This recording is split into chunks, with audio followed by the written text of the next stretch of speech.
गरीब व्यक्ति और कबीर जी की कथा।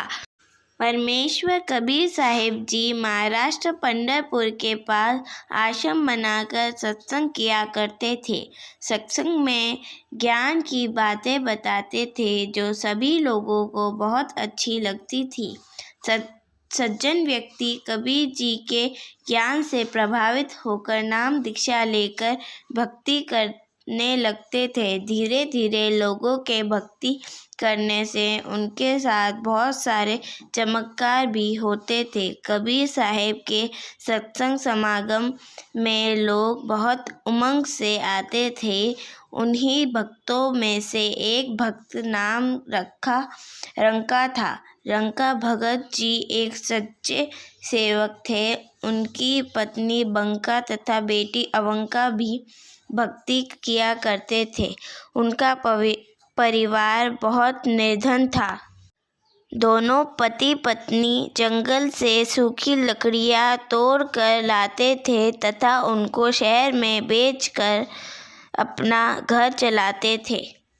उस काम में वे बहुत मेहनत करते थे। कबीर साहब जी के साथ में नामदेव नाम के एक भगत रहते थे और वह भी कबीर जी के शिष्य बन गए थे।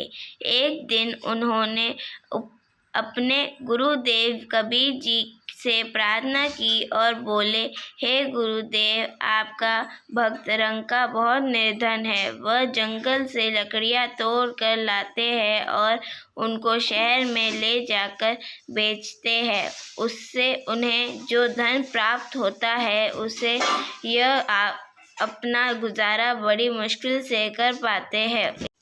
इनका शरीर भी बहुत कमज़ोर हो गया है। पूरे दिन मेहनत करने में लगे रहते हैं, इसलिए भक्ति करने का समय भी बहुत ही कम मिलता है।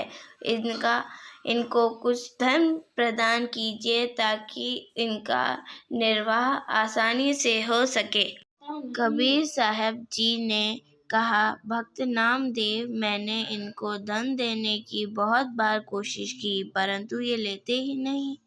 हे गुरुदेव, आप इस बार धन दीजिए, वे अवश्य लेंगे। बड़ी दुखी है दोनों। ठीक है बेटा, समय आने दो।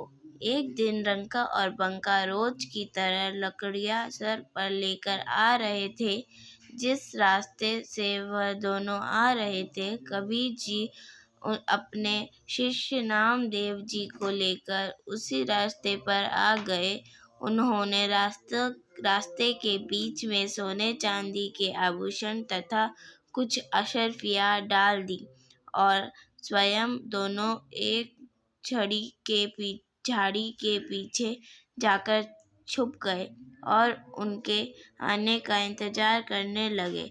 कुछ देर बाद रंका सर पर लकड़ियां लेकर आगे आगे चल रहा था। उनकी पत्नी बंका भी पीछे पीछे लकड़ियां लेकर आ रही थी।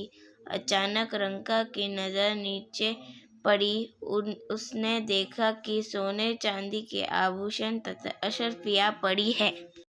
उसने सोचा, अरे इतने घने जंगल में यह किसका धन गिर गया है। यहाँ तो कोई भी आसपास दिखाई नहीं दे रहा है। यह धन जिसका भी होगा, इसे हम प्रयोग भी नहीं कर सकते, लेकिन मेरी पत्नी मेरे पीछे पीछे आ रही है। कहीं उसकी नज़र इस पर पड़ गई तो वह भक्ति में विचलित हो सकती है, क्योंकि स्त्री को आभूषण बहुत प्रिय होते हैं। कहीं उसके मन में लालच आ गया तो सारा काम बिगड़ जाएगा। यह सोचकर वह सारे धन को पैरों से छिपाने लगा। बंका की नज़र अपने पति की गतिविधियों पर पड़ी और उसे बात समझते देर न लगी और दूर से ही कहने लगी, चलो चलो भगत जी, मिट्टी पर मिट्टी क्यों डाल रहे हो। हाँ हाँ, चलो घर चलते हैं, आज तो बहुत देर हो गई है। दोनों पति पत्नी उस धन को लाद कर घर चले गए। कबीर साहब जी ने कहा, देखा नामदेव, यह धन लेते ही नहीं, अब मैं क्या करूं। नामदेव जी को भी एहसास हो गया कि उनके लिए तो यह धन मिट्टी के समान है। वास्तव में धन तो राम नाम की भक्ति का धन होता है, जो कभी भी नष्ट नहीं होता। वह इतना निर्धन होते हुए भी भगवान के दिए में खुश थे। वह कोई इच्छा नहीं रखते और भक्ति को आधार बनाकर अपना यापन कर रहे हैं। यह वास्तव में परम भक्त है। कबीर साहिब जी कहते थे, कबीरा सब जग निर्धना, धनवंता ना कोय, धनवंता सो जानिए, राम नाम धन होय। सत साहिब और धन्यवाद।